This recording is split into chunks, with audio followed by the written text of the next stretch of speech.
Question number 3. The sides of a rectangular park are in the ratio 4:3. If its area is 1728 meter square, find the cost of the fencing it at rupees 30 per meter. देखिए मैं आपको बता दूं ये question क्या कह रहा है।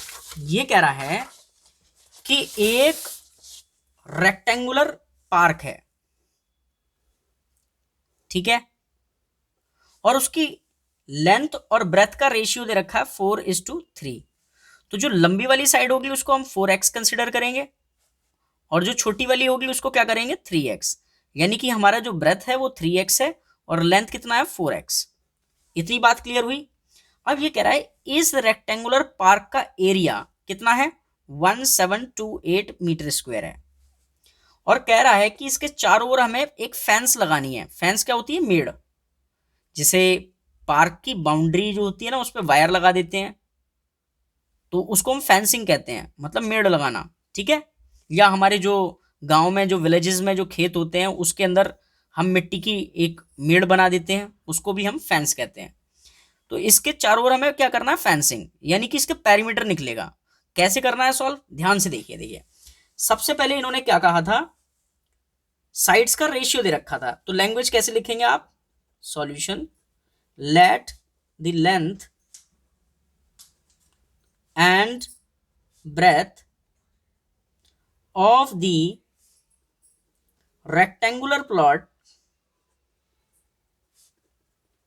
be 4x and 3x, ठीक है।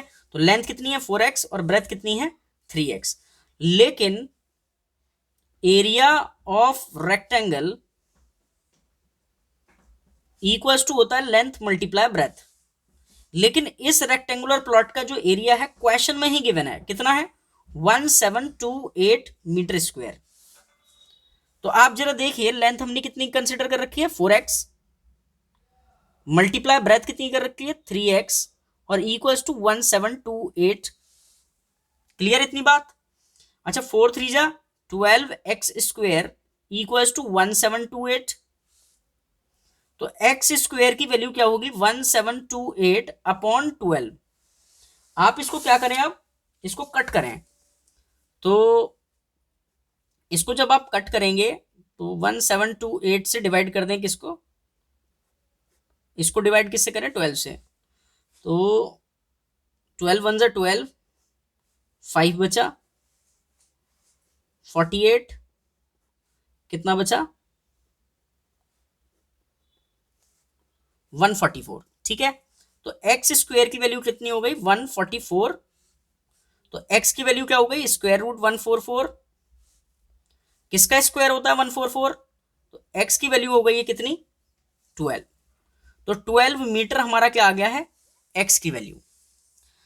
अब जब x हमारा 12 आ गया है तो लेंथ कितनी थी 4x, तो हम x पुट करते हैं, तो देखिए लेंथ कितनी थी हमारी 4x, यानी कि 4 मल्टीप्लाई 12 मीटर, यानी कि 48 मीटर।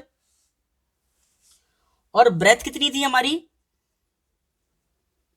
वो थी 3x, यानी कि 3 मल्टीप्लाई 12 मीटर। तो इसको मल्टीप्लाई करेंगे तो कितना आएगा 36 मीटर। अब मुझे ये बताइए एक रेक्टेंगुलर प्लॉट का हमें लेंथ ब्रेथ दोनों दे रखा है, मैं अगर पूछूं कि इसका पेरीमीटर क्या होगा, तो perimeter of rectangular plot,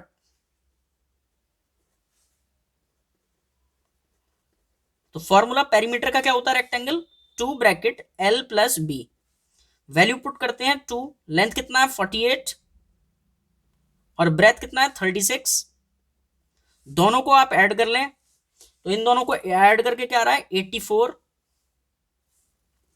multiply करेंगे तो कितना आएगा 168, ठीक है। तो पेरीमीटर हमारा प्लॉट का कितना आ गया है इतना। अब ध्यान से सुनिए, अब हमें इसकी निकालनी है क्या कॉस्ट। देखिए 1 मीटर कॉस्ट, किस चीज की कॉस्ट, उसने कहा था ना कि इसकी फेंसिंग करनी है, cost of fencing 30 rupees per metre दे रखा था, तो यानी कि 30 रुपीज पर मीटर का मतलब है कि 1 मीटर की कॉस्ट कितनी है ₹30। अब जब आपको 1 मीटर का कॉस्ट पता है तो पूरा वायर उसकी पेरीमीटर के बराबर लगेगा, तो 168 की मल्टीप्लाई करनी है, तो 168 मीटर कॉस्ट ₹30 और मल्टीप्लाई 168, दोनों साइड हमें 168 की मल्टीप्लाई करनी है। तो आप इसको मल्टीप्लाई करेंगे तो क्या आएगा, 0 का 0, 405, तो यानी कि 5040 लगेंगे उस पूरे रेक्टेंगुलर प्लॉट की फेंसिंग के लिए। ठीक है, आई होप आपको क्वेश्चन समझ में आया होगा। चलते हैं नेक्स्ट क्वेश्चन पर।